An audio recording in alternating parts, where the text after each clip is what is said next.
Hey guys, it's Renee and welcome back to my Read With Me series covering Disneyland's Haunted Kingdom.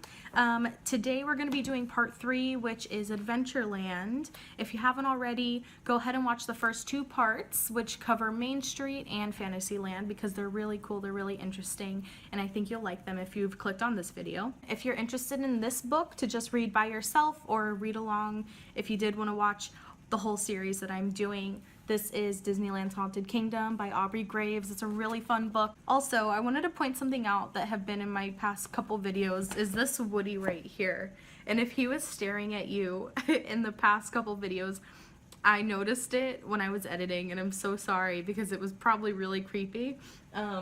It's actually not mine, it's my boyfriend's, and he loves it to death, and I love it too, but the way it was looking into the camera was pretty creepy. I don't know if you guys noticed that, but I'm trying to block it out this time.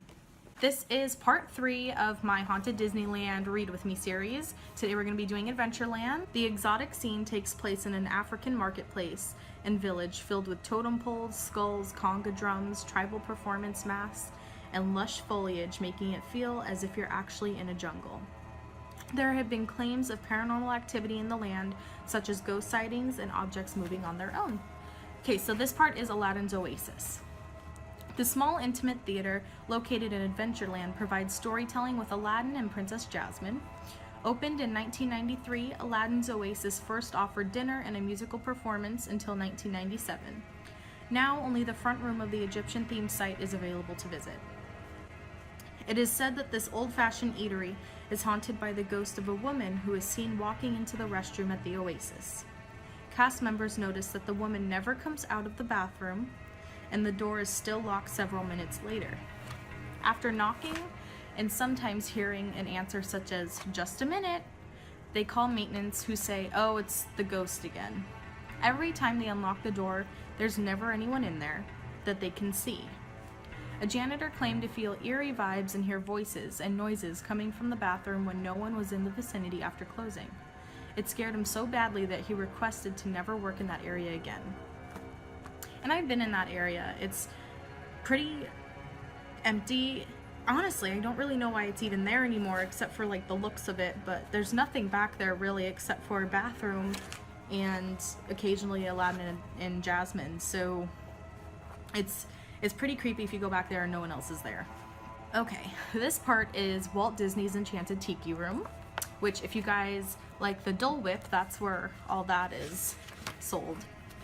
The Tiki Room opened its doors in 1963 and was the very first Disneyland attraction to feature audio animatronics.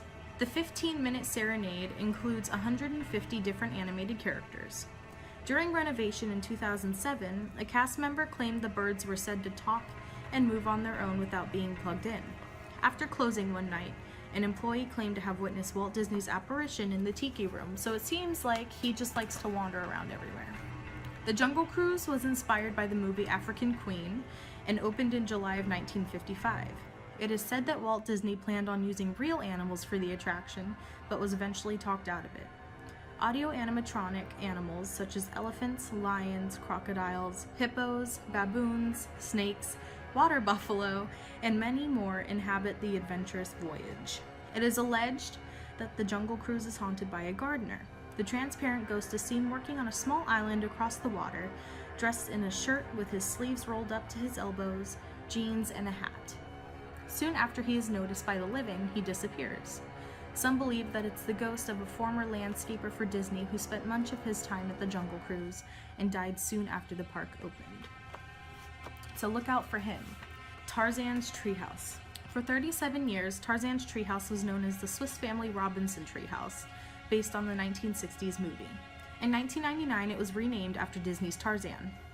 Climbing the stairs of the fascinating 80-foot-tall treehouse, you can explore its fully functional habitat with running water in every room.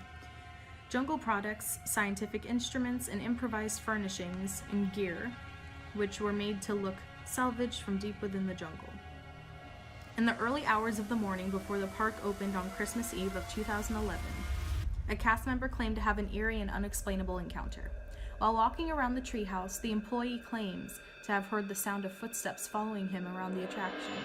The cast member stopped suddenly and turned to see who was behind him but couldn't find anyone. As he turned and kept walking, the footsteps continued by the ghost now called the Christmas Spirit.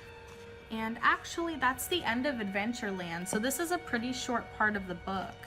And I'm gonna keep the next part as its own video just because the next part is gonna be New Orleans Square, and that's a pretty long part of this book. It takes up a good chunk of the book here. That's gonna be a long video. So if you are interested in hearing the next part, go ahead and like this video, subscribe, and sign up for notifications so you can be alerted when I upload the next part. As usual, my social media is down below in the description box. If you want, go ahead and follow me on Instagram and Twitter. That's all I got for you guys today. Hope you enjoyed this, and I will see you next time in New Orleans Square. Bye, guys.